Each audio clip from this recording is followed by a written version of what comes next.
নবীজির জামানায় মদিনাতে একটি সম্ভ্রান্ত পরিবারের মেয়ে, নাম ছিল, ইনি ছিলেন, এই মহিলাটি ছিলেন বনি মাখজুম গোত্রের একটি সম্ভ্রান্ত পরিবারের মেয়ে, নাম ছিল ফাতেমা। এই মেয়েটি রাসূলের জামানায় চুরি করেছিল। চুরি করার অপরাধে আল্লাহ রাব্বুল আলামিনের নবী তাকে আদেশ দিলেন কোরআন দিয়ে, যেহেতু কোরআনের মধ্যে আছে চোর ছেলে হোক আর মেয়ে হোক, ওয়াসারিকু ওয়াসারিকাতু, আছে না নাই? চোর ছেলে হোক এবং মেয়ে হোক, তাদের উভয়কে হাত কেটে দাও। আল্লাহু আকবার বলেন। আল্লাহর নবী আখিরি জামানার পয়গম্বর, তিনি ঘোষণা করলেন এই মদিনার এই মেয়েটির হাত কেটে দিতে হবে। হি কই মুহূর্তে রাসূলের জামানার কিছু সাহাবী গুলো চিন্তা করলেন, এই মেয়েটি তো খুব সম্ভ্রান্ত পরিবারের একটা মেয়ে, না জানি ভুল করে চুরি করেছে, তার হাত কাটাটা ঠিক হবে না। এই জন্য আর একদিকে চিন্তা করলেন, এ তো সম্ভ্রান্ত একটা পরিবারের মেয়ে, এর যদি হাত কেটে দেওয়া হয় আমাদের ইসলাম প্রচার করতে কি বাধা আসতে পারে, আমাদের একটু সমস্যার সম্মুখীন হতে পারে। এই জন্য কিছু সংখ্যক সাহাবী চিন্তা করলেন আল্লাহর নবীর কাছে গিয়ে যদি একটু এই মেয়েটার জন্য যদি সুপারিশ করা যেত, তার বিচারটা যদি একটু হালকা করতো, আমাদের জন্য একটু ভালো হতো। রাসূলের সাথে একজন সাহাবীর খুব ভালো একটা সুসম্পর্ক ছিল মদিনায়, যার নাম ছিল হযরত উসামা ইবনে যায়েদ রাদিয়াল্লাহু তাআলা। সব সাহাবীগুলো পরিকল্পনা নিয়ে বললেন, উসামা, আল্লাহর নবী তো তোমার কথা খুব ভালো শোনেন, এই বনি মাখজুম গোত্রের মেয়ে ফাতেমা চুরি করেছে, তুমি যদি নবীজির কাছে গিয়ে বলতে তার বিচারটা যদি একটু হালকা করতো, আমাদের জন্য ভালো হতো। সম্ভ্রান্ত একটা পরিবারের মেয়ে, হাতটা না কেটে যদি কোনো একটা হালকা শাস্তি দিয়ে তাকে যদি নবীজি তার বিচারটা করতো, বড় ভালো হতো। যাও, তোমার কথা তো আল্লাহর নবী খুব শোনে, তুমি একটু সুপারিশ জন্য নবীর কাছে যাও।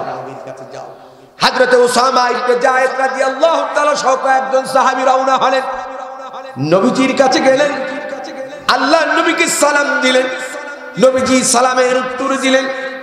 এরপরে ডাকতে বললেন, ও উসামা ইবনে যায়েদ, কি বলতে চান? বলে, ইয়া রাসূলুল্লাহ, ইয়া হাবিবাল্লাহ, আপনাকে একটা কথা বলতে চাই। আল্লাহর নবী বললেন, বলো তুমি কি বলতে চাও?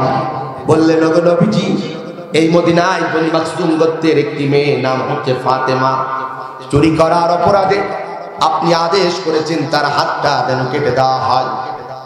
ওগো নবীজি, আমরা কয়েকজন সাহাবীরা সাথীরা ঐক্যবদ্ধ হয়েছি, এই মেয়েটি যেহেতু অনেক উঁচু বংশের একজন মেয়ে, তার শাস্তি হাতটা না কেটে একটু হালকা কোনো শাস্তির ব্যবস্থা করা যায় কিনা, তাই আপনার কাছে সুপারিশের জন্য এসেছি।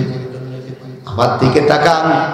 আল্লাহ নবী কথার শোনার সাথে সাথে চোখগুলো লাল বর্ণের হয়ে গেল, নবীজির চেহারার মধ্যে একটা লালিমার ছাপ দেখা গেল। আল্লাহ নবী প্রচন্ড রেগে গিয়ে ডাক বলেন, উসামা ইবনে যায়েদ, তুমি কি চাও না আমি নবী আল্লাহর বিধান অনুযায়ী কোন মানুষের বিচার করি? তার কারণ আমি রাসূল যদি আল্লাহর কোরআনের বিধান অনুযায়ী কোন মানুষের বিচার না করি, কাল কিয়ামতের ময়দানে আমি যতই আখিরি জামানার পয়গম্বর হই না কেন, আল্লাহর আদালতের কাজ করাই, রব্বি কারীম আমাকে এই অপরাধে আমাকে দাঁড় করাই দিবি। তোমরা কি চাও না আমি নবী আল্লাহর বিধান অনুযায়ী তার বিচারটা করি, আর আল্লাহর আসামির কাজ করাই বিচার না করে আমি দাঁড়াই? সাহাবীরা আর কোনো কথা বললেন না। এরপরে নবীজি উচ্চ আওয়াজে ডাকতে বললেন, ও উসামা ইবনে যায়েদ, তুমি সরে রাখো, আমি মুহাম্মদ বিনতে ফাতেমা, আমি মুহাম্মদ বিনতে ফাতেমা, আমার মেয়ে মুহাম্মদ বিনতে ফাতেমা, আমার মেয়ে ফাতেমাও যদি চুরি করত, উসামা ইবনে যায়েদ তুমি সরে রাখো, আমি রাসূল আমার মেয়েকেও হাত কাটা থেকে বিরত রাখতে পারতাম না। আল্লাহু আকবার বলেন।